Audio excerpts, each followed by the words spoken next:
Hello people, sabang kumakain si Minggoy ng favorite niya malunggay, naisipan kong i-video siya.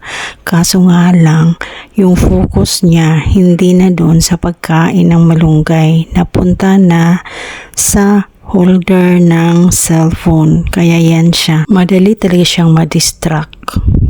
At habang papunta na ako sa kwarto para mag-map, ay may nauna na pala sa akin. Yun yung nakaitim sa ilalim ng bed. Gustong makapaglaro. Ganyan talaga kami bawat map sa kwarto or dito sa sala. Pag andyan siya, pagising siya, talagang maglaro muna. Kaya yan ang dahilan kung bakit matatagalan ka talaga mag-map.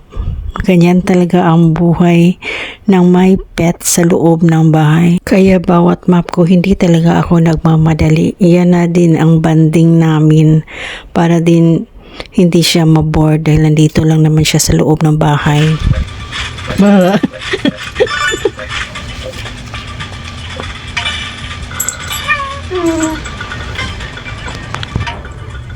Araw, ama ninyo.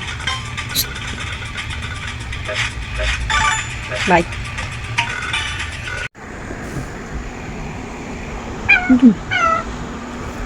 At ngayon gumagawa po ako ng ulam ni Minggoy. Ito po ay simpleng nilagang kalabasa na may halong isda.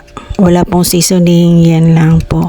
Kailangan din kasi lagyan ng ulam ang kanyang cat food kasi ayaw kumain. Diyos ko, habang tumatagal, mapili na talaga si Minggoy. Ewan ko ba, kahit isda mapili, ayaw niya yung malangsa. Yung isda sa bato, ayaw niya. Tapos, kailangan talaga i-dry mo talaga itong ulam niya. Dry. Ayaw niya yung mabasa-basa.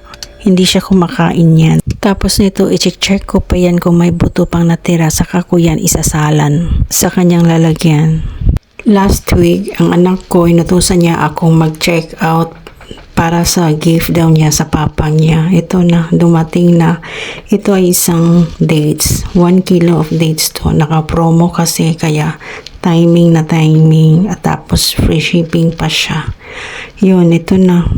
Pangpababa kasi ito sa cholesterol ng papa niya.